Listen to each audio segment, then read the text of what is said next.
As I understood it, Gene Gendlin was a grad student with Carl Rogers and became, I would say, really a colleague and built on his work. And Carl Rogers would reference him. And I see focusing as a real next step on top of Carl Rogers' work. So I want to just dialogue with you about empathy and focusing. So one of the things Gendlin is famous for saying is every bad feeling is potential energy for a more right way of being if you give it space.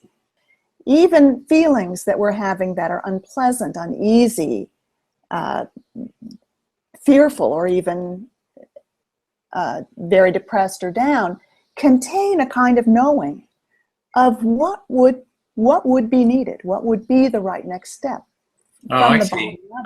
So it's that even if you're in pain, if you're feeling angry, or you have different types of anxiety or fear, that underneath that is sort of a next step or a knowing of what the solution would be to address that. So it's almost as if that problem feeling or that pain is like a source of its own resolution, in a sense, underneath it. That's right. Okay. That's right. That's what I'm saying, and that's what we found. And so it's very interesting to really live that way, because in general, the culture in general tries to push away negative feelings, to control them, to handle or manage them somehow. And yet it turns out that if you turn toward them with a quality of inner empathy, like, hello, I'd like to get to know you better, there are steps of change that emerge. We kind of speak in general in the common culture about our feelings as if they're kind of unchangeable. I have this fear of public speaking, or I have this anger at my brother, and as if it's some kind of piece of furniture that's always going to be there. But the word emotion points to the fact that every emotion is on its way to being something else. And yet we do experience emotions recurring in certain situations over and over again. So why is that? I believe it's because we're treating the emotions as if they're unchangeable. Now, you didn't mention in your introduction of me that my degree is in linguistics. I bring the study of language to the work I do in emotional healing. I call it the art of facilitative language. And one of the things I try to remind people, watch out for nouns. Notice the difference between my fear, okay, fear is a noun, and so just the fact that it's a noun makes it seem kind of unchangeable. What if we say instead, afraid? And I would add a little more language to that, and I would say something in me is afraid right now. And now we have a very different attitude toward what we're feeling than if we say, it's my fear. So you're creating more of a space around it. It's like not this, I am this thing and it's fixed. It's that it's this I'm afraid, and it's this quality within me, and there's more space around it in that sense. And in that exactly. And in that space, what has become now possible is curiosity. By the way, curiosity and empathy go together very well, don't they?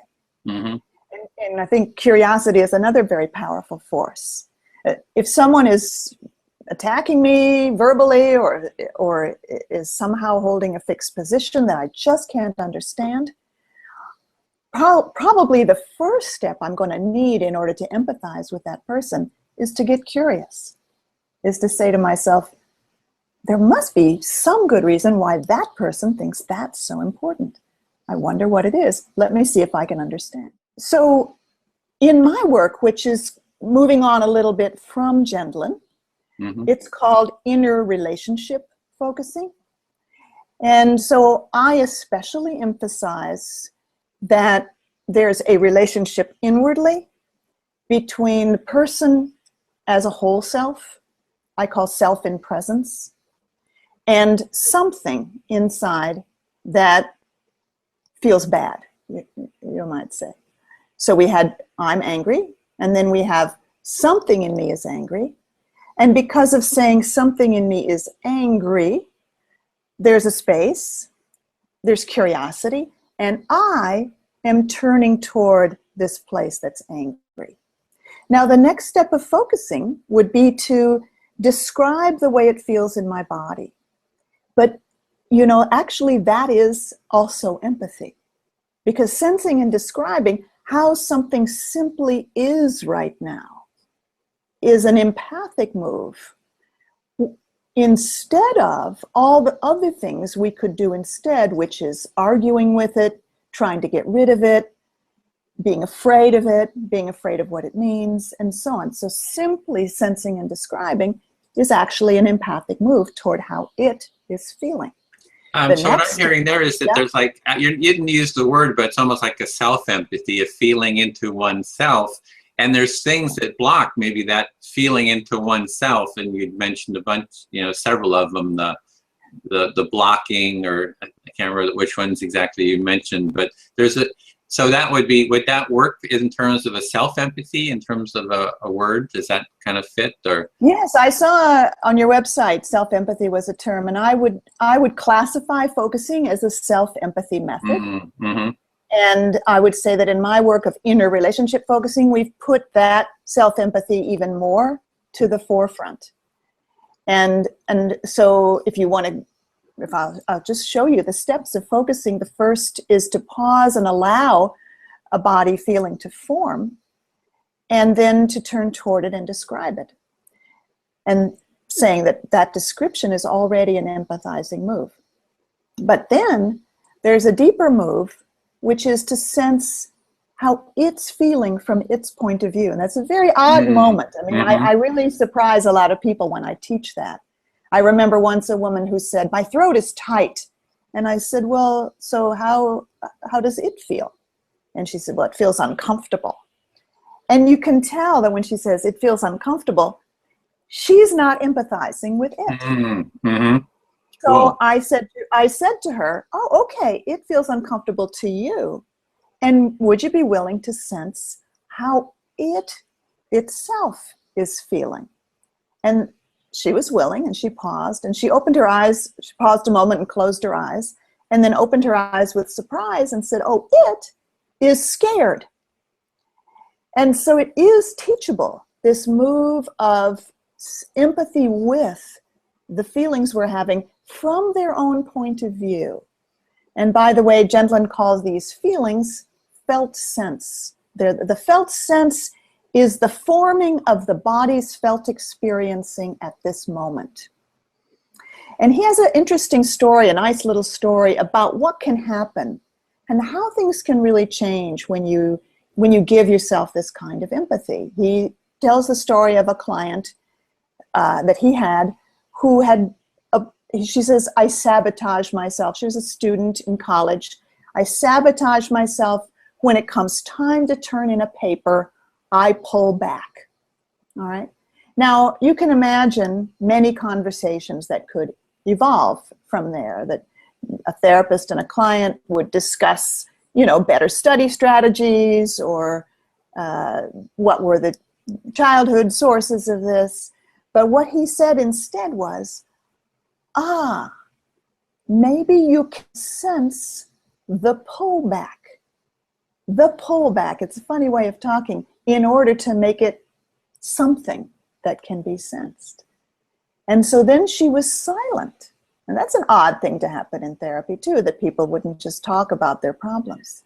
She said, okay, yes, I feel it. And then she was silent. And she opened her eyes and she said, here's my notes here. This is an all good place that would rather be hidden than come out and be tromped on. And the point is that by empathizing with the place in her that had not been handing in papers,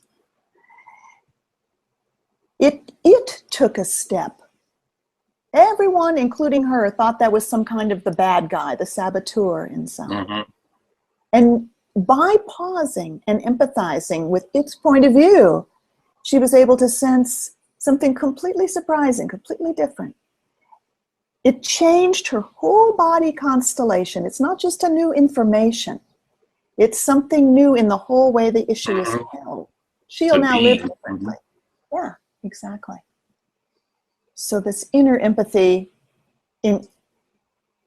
leads to really new possibilities for life. What we understand about interpersonal relationships is that when someone is heard, they relax, and then a new state emerges. And the same is true inwardly, is that when something inside us is heard, it no longer needs to feel the same way. And so there's what I tell my students is, if you're still feeling the feeling, there must be something about it that it feels has not been heard yet. And sure enough, if you go back, what hasn't been heard yet, something will emerge. And when what really needed to be heard comes, there is a physiological response, a relaxing, a relief, a deeper breath, and it doesn't return.